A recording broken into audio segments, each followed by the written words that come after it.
Election commission Sindh ने Pakistan peoples party के शरीक चेयरमैन आसिफ अली जरदारी के खिलाफ पीटीआई की जानिब से दरख्वास्त वसूल कर ली। तफसीलात के मुताबिक पीटीआई कराची डिवीजन के सदर और रुकन सिंध असेंबली खुर्रम शेर जमान ने दीगर रहनुमाओं के हमरा साबिक सदर और शरीक चेयरमैन PPP आसिफ अली जरदारी के खिलाफ नाअहली दरख्वास्त जमा करवाने कराची में इलेक्शन कमीशन के दफ्तर पहुँचे। अब एक दूसरे शख्स की बारी है, एक का तो काम तमाम हो गया है और 24 तारीख को इंशाअल्लाह ताला अच्छी खबर पूरे पाकिस्तान को मिलेगी।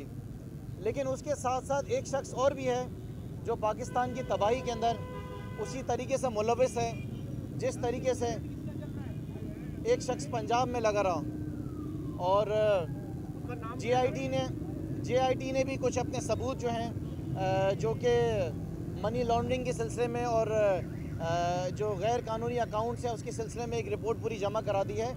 तो सिलसिला मैं समझ रहा हूँ कि ये शुरू हो चुका है।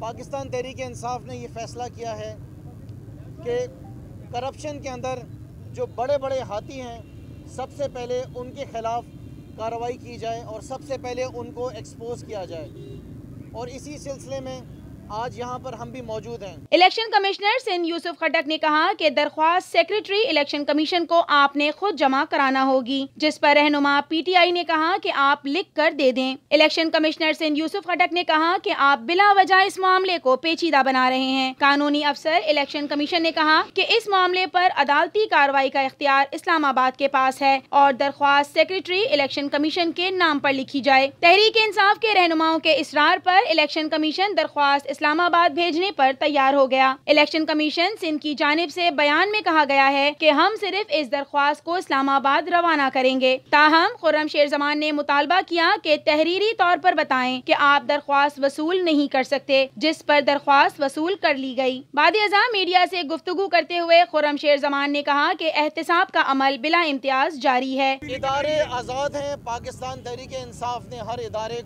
किसी भी इदारे के ऊपर किसी किस्म का कोई दबाव नहीं डाला हुआ। पाकिस्तान तहरीक इंसाफ की कोई भी शख्सियत हो, चाहे वह MNA MPs या मिनिस्टर्स हो, उनके खिलाफ किसी भी किस्म के कोई शवाहिद हैं, अगर उन्होंने करप्शन की है या कोई चीज़ छुपाई है तो वो जाएँ। इलेक्शन कमीशन मौजूद है।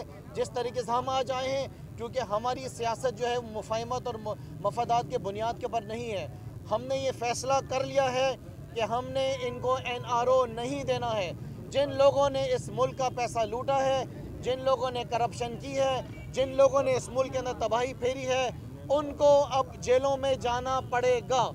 माफ़ी नहीं है और एहतसाब शुरू हो चुका है, तैयारी पकड़ लें। खुर्रम शेर जमान ने कहा कि आसिफ अली जरदारी ने गोशवारों में अपने असासे छुपाए हैं। उनकी जायदाद से मुतालिक कुछ दस्तावेजात मिली हैं। पाकिस्तान से बाहर मौजूद जायदाद की दस्तावेजात पेश की जा चुकी हैं। इलेक्शन कमीशन में आसिफ अली जरदारी की नाअहली के लिए दरख्वास्त भी जमा करा दी। जायदाद छुपाई है, मायने के जो उन्होंने अपने जो पेपर्स, जो अपने डॉक्यूमेंट जमा कराए हैं इलेक्शन लड़ने से पहले, उन डॉक्यूमेंट्स के अंदर उन जायदाद का जिक्र जो है वो नहीं है। यहाँ पर हमने अपने सबूत जमा करा दिए हैं, एक एप्लीकेशन भी जमा करा दी है, और उसके साथ साथ आसिफ अली जरदारी के वो फॉर्म भी हमने जमा करा दिए हैं, जिसके अंदर ये साबित होता है कि पाकिस्तान से बाहर जो जायदाद है वो उन्होंने साबित नहीं करी है।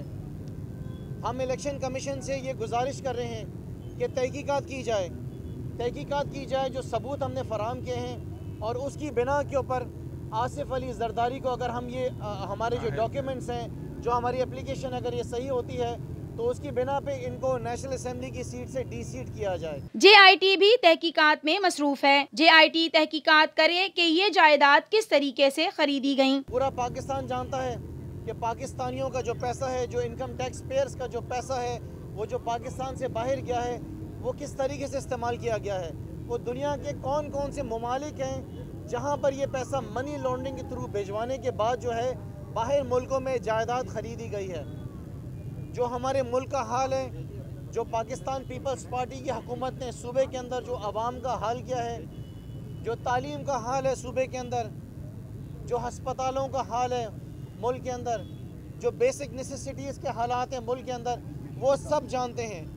तबाही जो इन्होंने फेरी है वो मेरे ख्याल से अगर पूरी दुनिया के अंदर भी कोई रिकॉर्ड्स उठाए जाएं तो वो पूरे नहीं होंगे। खुर्रम शेर ने बताया कि आसिफ अली जरदारी के खिलाफ 62 1F के तहत दरख्वास्त जमा कराई गई है। अमेरिका में जायदाद छुपाई नहीं जा सकती। वेबसाइट से भी पता चल जाता है कि जायदाद किसकी है और किसके नाम पर है। जो आर्टिकल 62 1F है वो बुनियादी तौर पर अगर कोई शख्स सादिक और अमीन नहीं रहता तो उसको नाअहल किया जाता है। ये वही क्लॉज है जिसके तहत नवाज शरीफ को नाअहल किया गया है। बिल्कुल, क्योंकि उन्होंने सच नहीं बोला।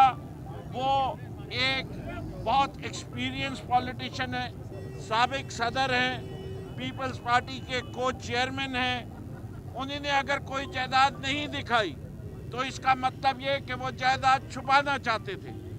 अब वो सबूत सामने आ चुके हैं और अब उनका झूठ पकड़ा गया है।